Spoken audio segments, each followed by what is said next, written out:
नमस्कार, मैं लखन साल्वी और आप देख रहे हैं डेली राजस्थान।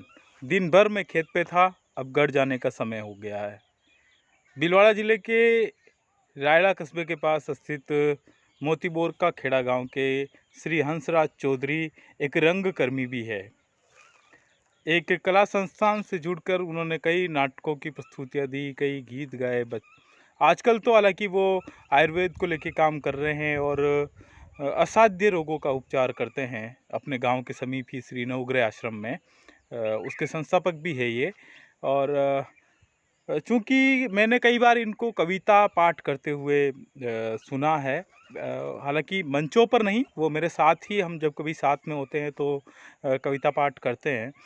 तो मैंने उनसे रिक्वेस्ट किया कि क्यों ना वो गाँव की जो देशज शब्द है, उन देशज शब्दों में बहुत वर्षों पहले उन्हीं के द्वारा लिखी हुई कविताओं को गाएं, जिनमें वो जो गाँवों में खेल होते थे, जो बच्चे उस समय खेल खेला करते थे, जो गतिविधियां, जो एक्टिविटीज़ करते थे, उनको लेके उन्होंने कविताएं लिखी है।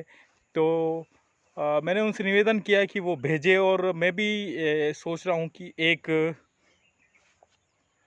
संस्कृति और साहित्य से जुड़ा हुआ अभी डेली राजस्थान के ऊपर जो है एक विस्तृत कार्यक्रम चलाया जाए, जिसमें कवि हो, कलाकार हो, लेखक हो, अपनी कृतियाँ भेजे, जो विजुअल हो। हम जो है ऐसी रचनाओं को स्पेस दे डेली राजस्थान के ऊपर। राजस्थान की संस्कृति से जुड़े हुए इस तरह की आपके पास में भी कोई गीत है, कोई भी ऐसी रचना है जिसे आप राजस्थानियों तक पहुंचाना चाहते हैं, डेली राजस्थान के व्यूअर्स तक पहुंचाना चाहते हैं, तो आप हमें ज़रूर भेजिए। ये नंबर जो नीचे दे रखे हैं, इस नंबर पर आप, व्हाट्सएप नंबर है ये, इस नंबर पर आप भेज सकते हैं। और हंसराज चौधरी जो काफ़ी गज़ब की शब्दावली और देशज शब्दों का यूज़ करते हैं, तो इन रचनाओं को आप ज़रूर सुने। ये क्रमवार इनकी जो है रचनाएं आती रहेगी, और मैं लगातार इनकी रचनाएं आप तक पहुंचाऊंगा। और आप लोगों के पास में भी है इस तरह की कोई रचनाएं, तो आप ज़रूर हमें भेजें। मित्रों नमस्कार, मैं हंसराज चौधरी, संस्थापक श्री नवग्रह आश्रम सेवा संस्थान, मोतीबोर खेड़ा, रायला, भीलवाड़ा। मुझे आज एक बहुत पुरानी कविता याद आई। कहने का मतलब ये समझो आप 85, 86, 87 के दौर में लिखी गई कविता थी। ये पूरी मेवाड़ी में लिखी गई है। मेवाड़ यानी कि जो चित्तौड़, भीलवाड़ा, राजसमंद और उदयपुर जिले का जो क्षेत्र है, यहाँ जो राजस्थानी बोली बोली जाती है, पर राजस्थान में पर्टिकुलर यहाँ का मेवाड़ क्षेत्र आता है जो यहाँ की भाषा में है।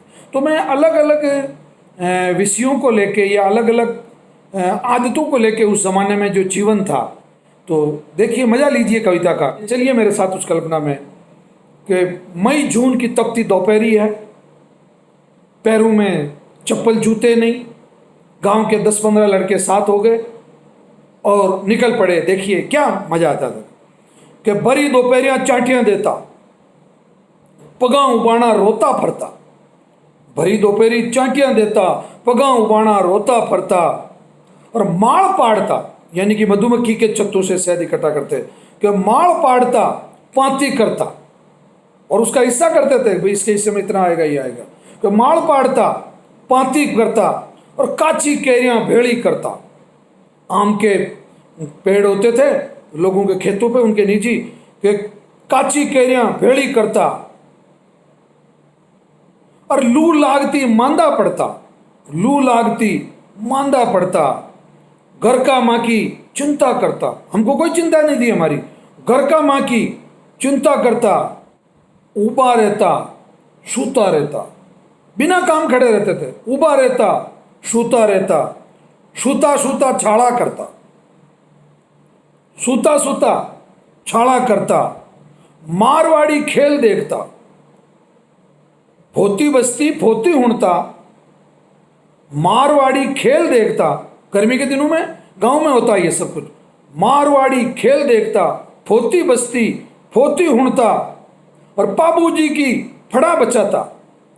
बाबूजी की फड़ा बचाता, बगड़ावत का नाम लहराता।